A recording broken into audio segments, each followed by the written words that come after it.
Le Vatican n'avait pas connu la démission d'un pape depuis des années,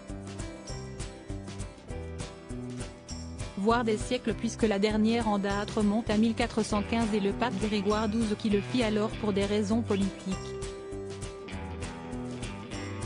Cette fois, si Benoît XVI a décidé de renoncer au Saint-Siège, c'est parce qu'il estime ne plus être en mesure physiquement d'exercer ses responsabilités. Après avoir examiné ma conscience devant Dieu, à diverses reprises, je suis parvenu à la certitude que mes forces, en raison de l'avancement de mon âge, ne sont plus aptes à exercer de façon adéquate le ministère pétrinien, avait-il expliqué aux cardinaux lors d'un consistoire qui s'est déroulé au Vatican. Federico Lombardi, le porte-parole du Saint-Siège, avait alors précisé: le pape a annoncé qu'il renoncera à son ministère à 20h, le 28 février. Commencera alors la période de cède vacante, siège vacant. La démission du pape est bien prévue dans la loi canonique, mais elle ne peut venir que du pape lui-même.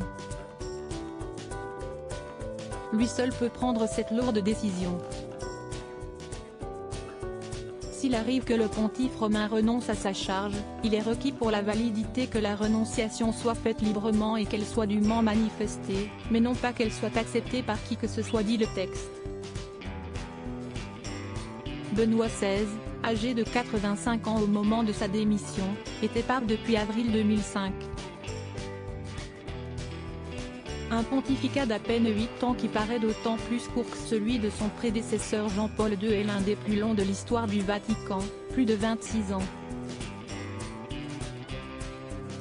Immédiatement après cette annonce, les conciliabules et autres manœuvres politiques ont commencé dans les couloirs du Saint-Siège à Rome pour savoir qui succéderait à Benoît XVI. Le 13 mars 2013, c'est le pape François qui a été désigné. Crédit photo, SGP.